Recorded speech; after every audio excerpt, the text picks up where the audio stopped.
Hello, I'm Shane. Welcome back to Inside Japan. Today, I want to show you one of the more beautiful waterfalls in Nikko, Iori Falls. Iori Falls is a popular destination in winter when they freeze over and are a spectacular sight to see. But we really didn't know what to expect in the summer. We geared up and went on an adventure. Derek went shopping the day before for some sturdy hiking boots and was well prepared for a day in the mountains. Every August, Japan takes a day off to appreciate the beauty and splendor of mountains. They call this day, appropriately enough, Mountain Day. This year, it fell on August 10th. And what better way to celebrate Mountain Day than hiking all over one? We started our hike at the top of the more famous and much more easily accessible Ryuzu Falls. You can see our video we made earlier on those famous falls. We left our cars in the parking lot above Ryuzu Falls and started our hike there. Almost immediately off the path, you'll see the riverbanks of Yukawa, or U River, narrow into a small funnel that the river is forced through to create some powerful rapids. A little bit further up the path is another picturesque, albeit much calmer, rapid system.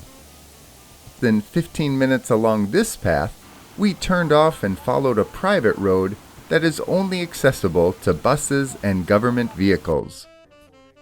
One place many of the bus riders get dropped off at is Odashi Hirogahara, a smaller marshland behind the more well-known marshland of Senjogahara. Many people like to take photos of the lone birch tree, which stands out amongst all of the brown and green behind it. There is a boardwalk built around and through both Senjogahara and Odashi Hirogahara, so visitors can enjoy a beautiful, easy leveled walk without doing any damage to the marshlands themselves. We were looking for something else today. We stayed on the road for around a kilometer or two past the lone birch tree until we came to a hairpin turn. From there, we turned off the road into the high brush. Although we couldn't see it, we heard Toyamasawa River off to our left. And since Iori Falls is at the head of that river, we stayed close to it and eventually just started hiking alongside it, crisscrossing back and forth across the rocks and tightrope walking over fallen logs, which wasn't really necessary, but come on, if there's a log there, you have to climb on them. I'm pretty sure that's a rule written down somewhere. We went towards the end of rainy season. Things were very green and lush, but they were also muddy and slippery in places too. A slick film of moss formed on some rocks, logs, and roots, which made our footing somewhat hazardous. Our steps weren't always smooth, but we never actually fell. And remember, stumbles don't count in hiking. It took us less than an hour from where we turned off the road to find Iori Falls, and we discovered that even in the summer, they are just as beautiful. After a very quick, refreshing swim, or should I say wade, the water was very cold. We had lunch and started back.